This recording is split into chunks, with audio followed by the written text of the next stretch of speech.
I do. I do say onus. Barely knows how us. that. Well, come on, I'm trying to talk. Sorry. Welcome, everybody. April 2nd, we are doing managing unlicensed Microsoft 365 OneDrive accounts. The gang is all here as usual, but as I joked before, this is sort of the Mark Anderson show, as he has been spearheading our knowledge on this topic, and it has been a good one to dive into. So what we're going to talk about today is licensing changes to OneDrive. So that's the onus of this entire session and what that means to you. So we'll talk about reporting. Onus, so you can, I onus. do say onus. Barely knows how us. that.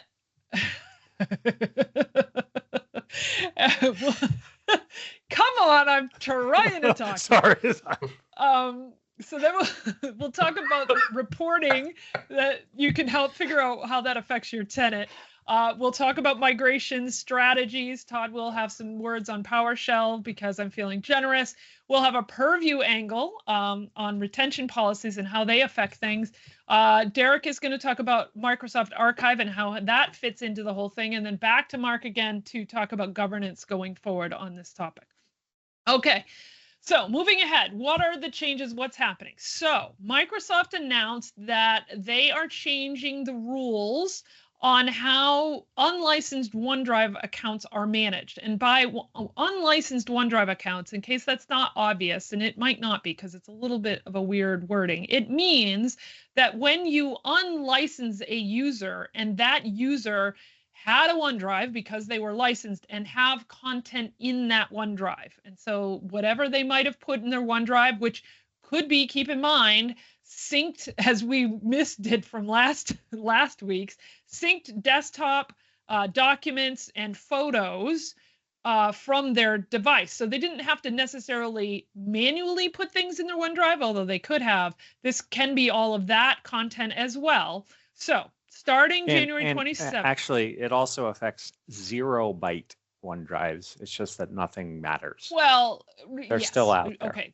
they're still out there, but this doesn't matter to me as much. It's more that you have content in there where this becomes a potential issue. So starting on January 27th, Microsoft will either delete or charge for the storage of the unlicensed OneDrives.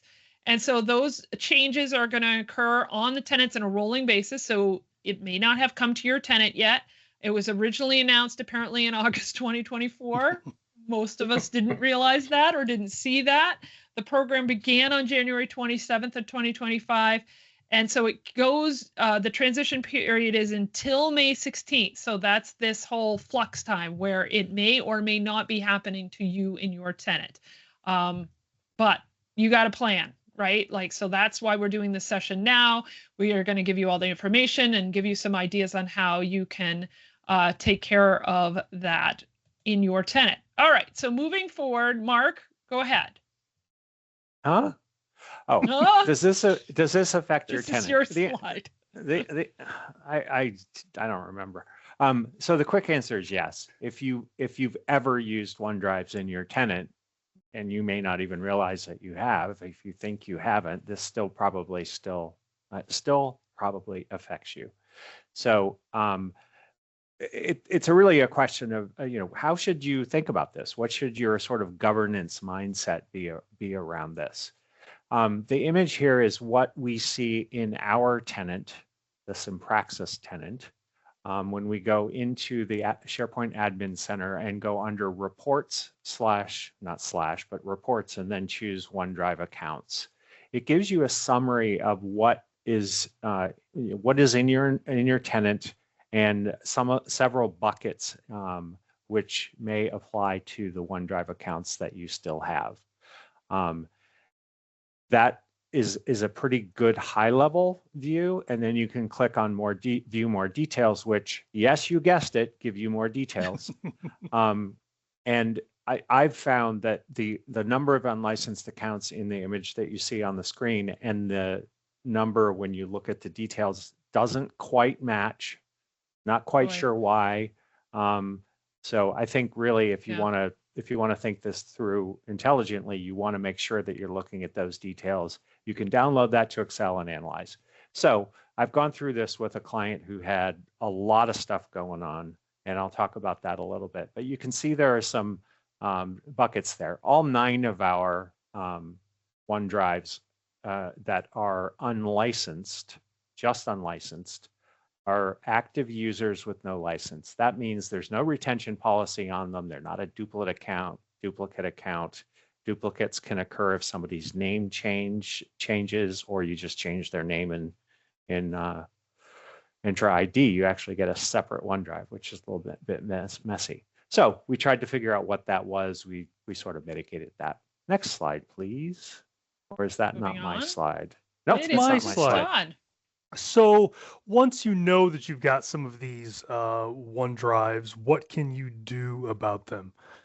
So the first thing is you can just do nothing and let it be deleted, and all of those OneDrive files disappear.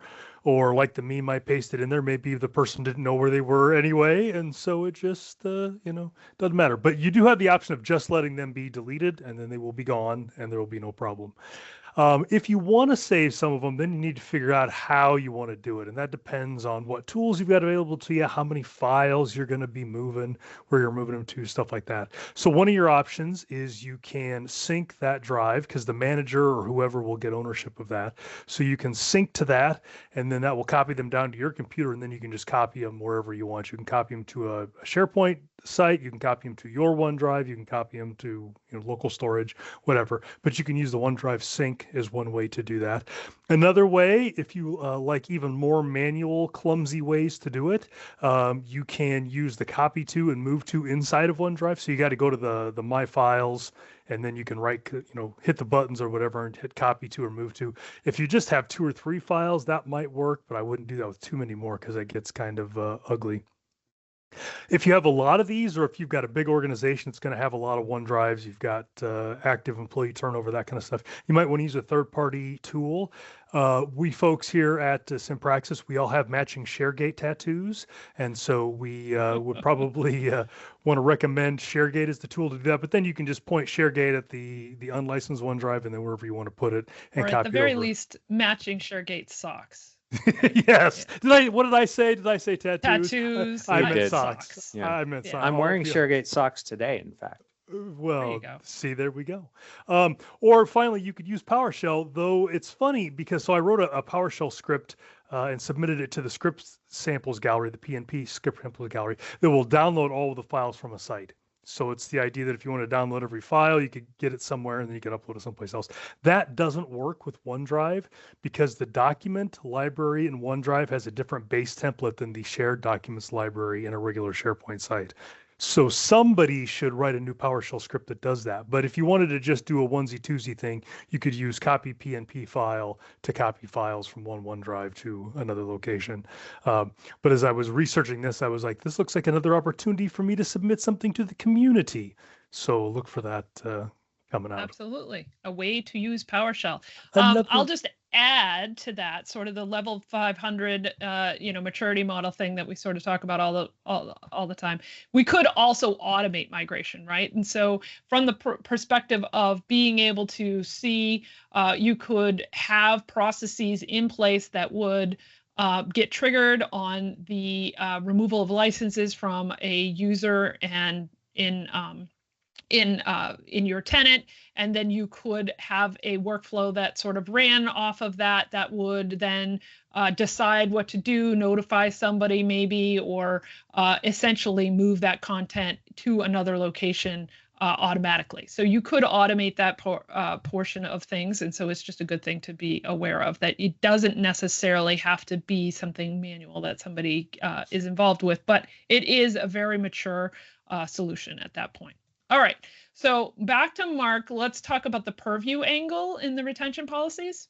Okay, so you may have noticed when I showed the screenshot from our tenant that there was nothing in the retention period or retention policy row. This is from a client I'm working with, and they had actually the 1592 number doesn't match what you see when you view view the details. They have over 1,600 unlicensed OneDrives. And in their case, most of them are covered by a retention policy. So somebody had asked in chat, well, what happens, when do you charge versus delete? If there's a retention policy, then those unlicensed OneDrives will be archived. And that means they will basically go into cold storage, and they will be kept for the duration of the retention period or policy that is applied to them. You'll notice that some of the smaller numbers are not going to fall into that bucket. Those will be deleted. Now, the dates that Julie mentioned on that first slide, we're sort of in this middle period where things are rolling out tenant to tenant. Most of the tenants I've seen haven't gotten this change yet. Once your tenant has gotten the change, you'll see the active users with no license ones will actually show a planned deletion date that is basically 93 days from the time that this change has come along. So the thing to worry about there is, am I losing stuff that I shouldn't lose? In other words, should I be retaining things? So you want to start thinking about how retention might apply to your OneDrives in a slightly different way than you would have before, because they just sort of were hanging out there in the past. 100%. All right, moving along. And I added myself another slide so I could keep talking. Ha! So what's different? Well, we're going to give you the floor. It's fine. And I just described this a little bit, but to put it all down in words. So if you don't have retention in place, and this change comes to your tenant, unlicensed OneDrives are going to be set to read only after 60 days and deleted at 93 days. So if you have been assigning managers permissions to take care of their ex-employees' drives, OneDrives, then you may want to ask them to really do that, because I'm not sure that in most organizations that's an activity that happens enough. If you have retention in place, a similar thing happens, but after 60 days it goes to read only. After 93 days it goes to archive, and that is Microsoft 365 Archive, which is a new-ish service that will put your unlicensed OneDrives into a cold storage. Yeah, and Derek is going to address that on the next slide. So. Okay, it stays in the archive state perpetually. Perpetually isn't right. It's for as long as the retention policy or retention period applies, and the cost for that is 5 cents per gigabyte per month. If you want to restore stuff from the archive state, it costs 60 cents per gigabyte per month. So what that says is, A, you might want to be cleaning up those OneDrives before they go into archive, so you don't have to ever retrieve them again, or you may just decide you don't want them to go. Maybe your retention is excessive. You want to revisit that governance. One interesting angle, I checked this in several different places, talking to several different people. If you don't set up pay as you go for Microsoft 365 Archive beforehand, your retained, having a retention policy, unlicensed OneDrives will still be archived, but you won't be paying for that. You just can't get them out. So you'll have to set up pay as you go to restore from them. So even if you have to restore from just one of those OneDrives, you'll have to set up pay as you go for the archived, for Microsoft 365 Archive, which will then start the meter running on all of your archived unlicensed OneDrives going forward. And it's important to, yeah. Go ahead. No, it's important to mention Microsoft removed the restoration fee for SharePoint sites. You don't have to pay that 60 cents per gigabyte to restore from a SharePoint site that's archived, but they didn't remove it for OneDrives. I think maybe they might go that way at some point, but that's not official news at all. That's me guessing. So yeah, you want to think about whether you're going to need to go after this stuff later.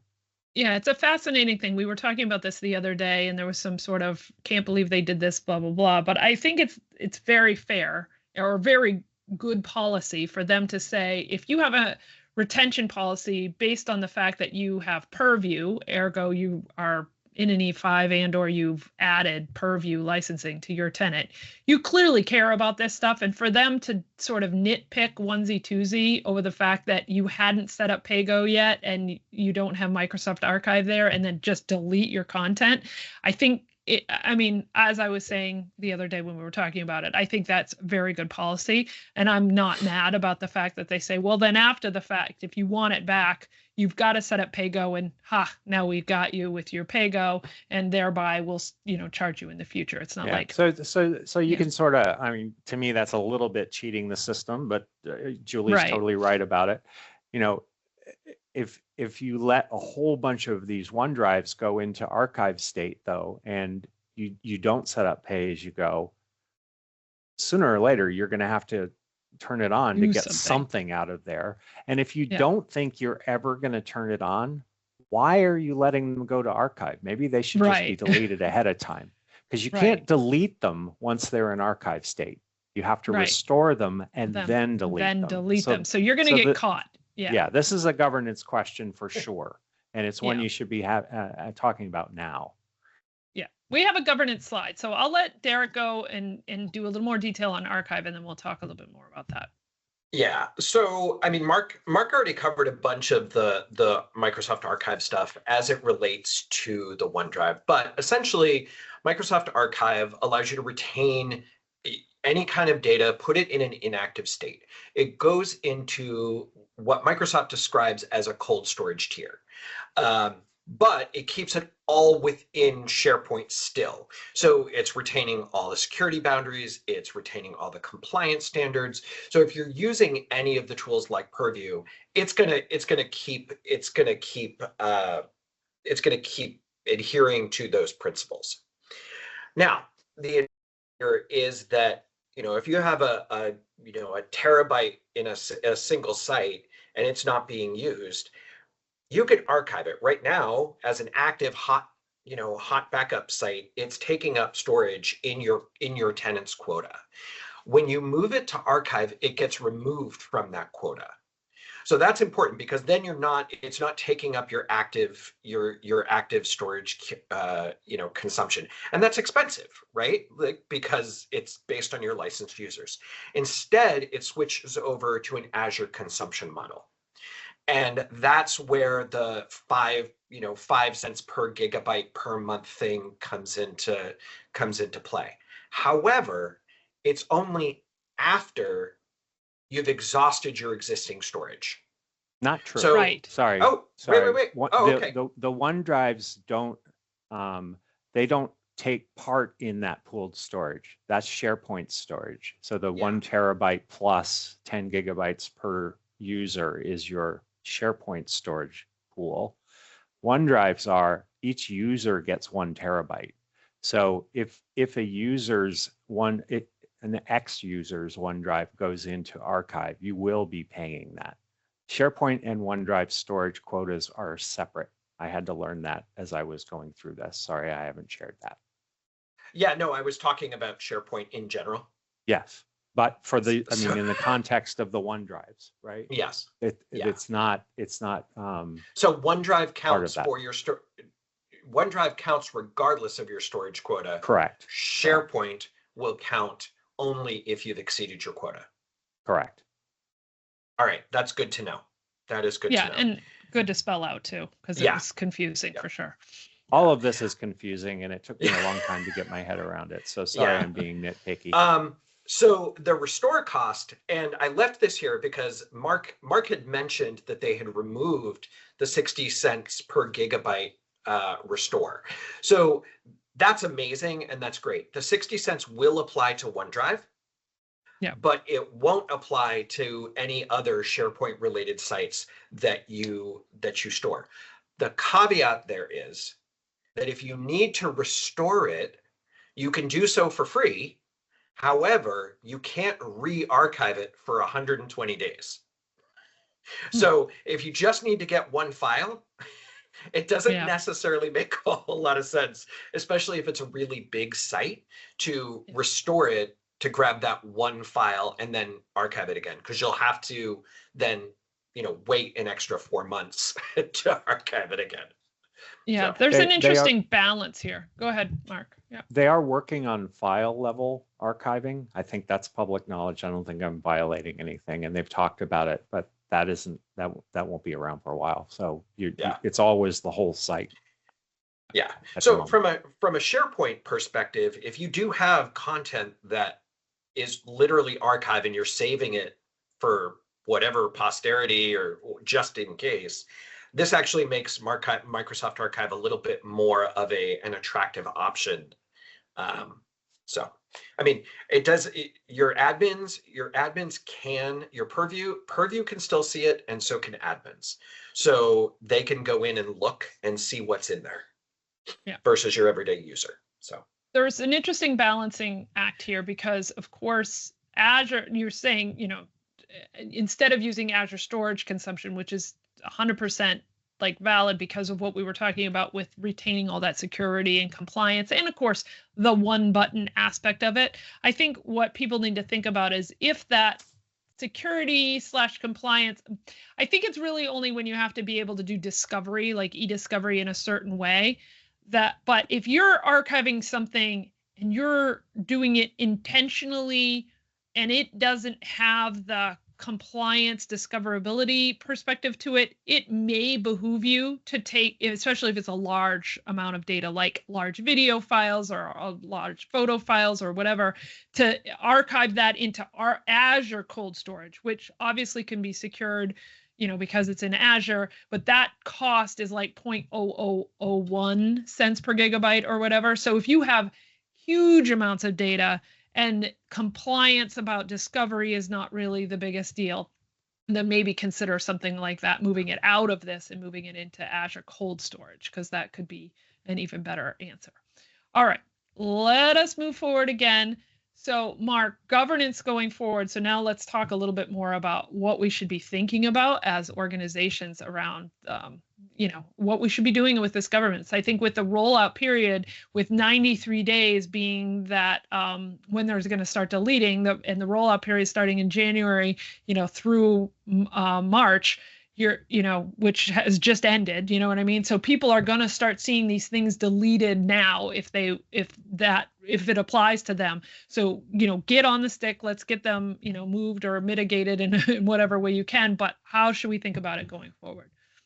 Yeah, it's interesting. I mean, one of the things that I definitely realized as I was trying to learn enough about this to do a webinar with ShareGate and be smart about it and understand it for our clients, I went through about, I'd say 12 or 15 client tenants and looked at these reports. And I think the point is you really ought to be paying more attention to what happens to your OneDrives. I mean, some clients didn't realize that they were still around. They thought, well, they must be gone because the person left. So just making sure that you start to think about governance for OneDrive, see this as a catalyst. Don't look at this as, oh, we got to get through this stupid thing and then we can forget about it. So some of the things that I think are important to think through. Why are some people's OneDrives so big? I mean, they get a terabyte. If they're filling up that terabyte, are they putting the right stuff in there, right? What kind of content is in there? I've heard stories, but I've actually seen somebody have their DVD collection in their OneDrive. Is that a problem? It's up to you as an organization. I mean, it seems like a really weird place to put all of your DVDs if it's a business OneDrive for business, right? So you might want to be thinking about talking to your users about what they ought to be storing in OneDrive and what the governance should be. What should your organization's rules be? When people are storing stuff in OneDrive, are they sharing it with a lot of people? If they're sharing it with big groups of people, that's going to become a problem over time, because what if that person leaves and a whole bunch of people are used to going to content that is, using a sharing link that's in their OneDrive? Sooner or later, it's not going to get there anymore. So one of the things that you can do as part of this process is, and ShareGate is great for this, look for those sharing links in those unlicensed OneDrives and see if there's stuff that people are actually getting to that ought to be stored somewhere else. How can you monitor OneDrives going forward? There are ways to do that. You can do it with PowerShell, you can do it with ShareGate, you can talk to all your users, whatever. But ideally, when you unlicense those OneDrives because somebody is leaving, the content is already moved to the, if it should, it's already moving to the right place, or there's not that much there, because OneDrives really are intended for my stuff, not our stuff. What should they not store in OneDrives? You might tell your users no DVDs. You might tell your users that if it's something that is part of their team, their department team's work, it has to go in a team site. It's a governance question. And another thing is, when should they be thinking about, there's nothing wrong with starting to create some content in their OneDrive and sort of noodling on it and then moving it into a team site. That's the model that it's supposed to really follow. But how should they think about that? When should it be a move versus a copy? And then who should be monitoring this stuff?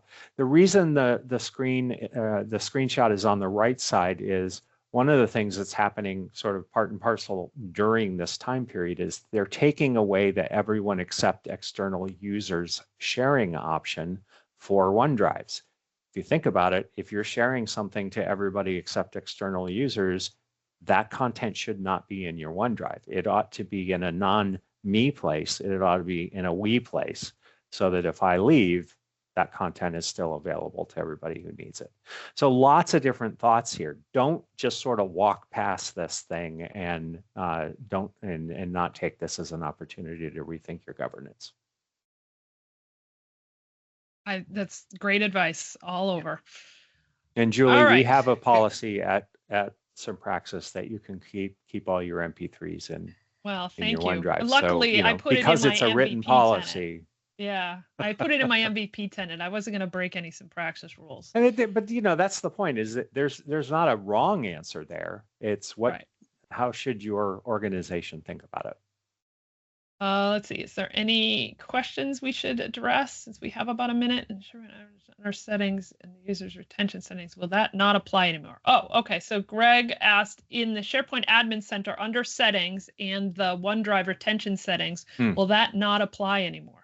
It actually still does. So any place we said, like 60 days or 93 days, that retention period, which is by default 30, is what works out to the 93 days.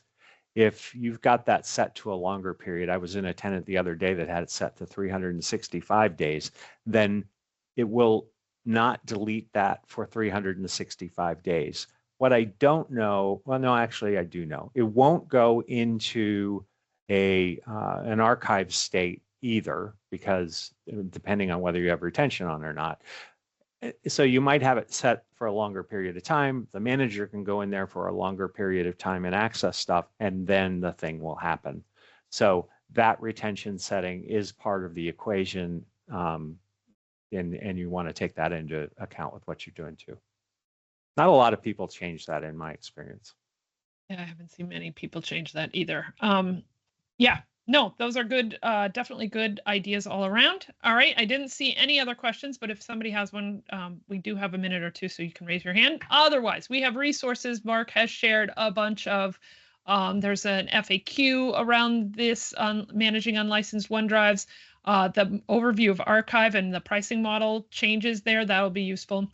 And then the blog post on the archive elimination fees, and a link to ShareGate, because of course that can help you move those OneDrives. And I included a Microsoft Graph endpoint that is called Get OneDrive Activity User Detail. And it looks like to me that is a similar report to the one that Mark was pointing to earlier that's in the Admin Center. It's not exactly the same, but it's similar to the user detail. So if you wanted to automate something, that endpoint will get you a CSV. Derek, go. Yes. So one thing I wanted to call out, the top link, managing unlicensed OneDrive user accounts, that links to an article that specifically calls out the details in the report that Mark was showing at the beginning and what the dispensation is based on that.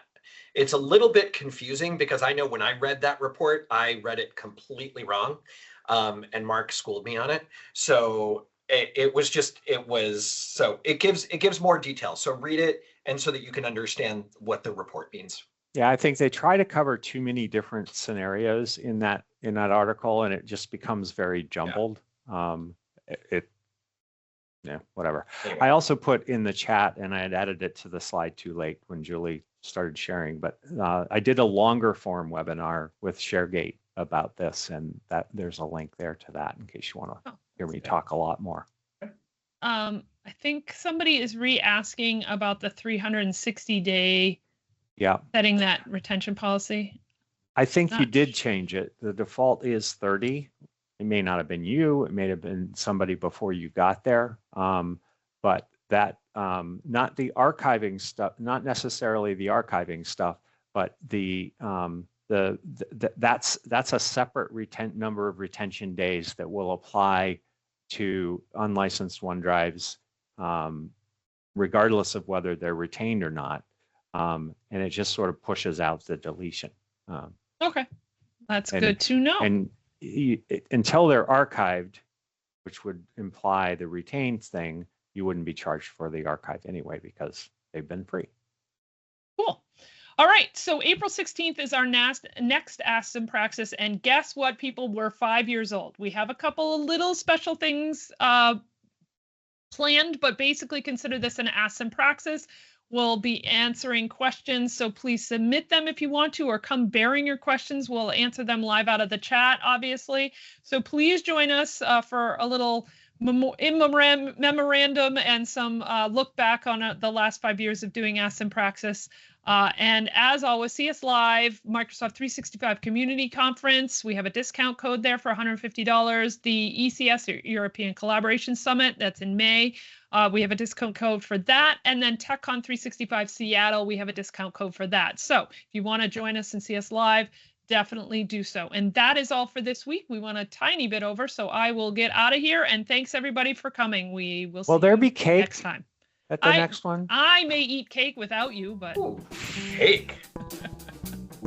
Thanks, everybody. Thank you so much for joining us this week on Ask Some Praxis. We love getting your questions or session ideas. You can submit by using the link in About. If you find this helpful, hit that like or subscribe button and share this content with your colleagues.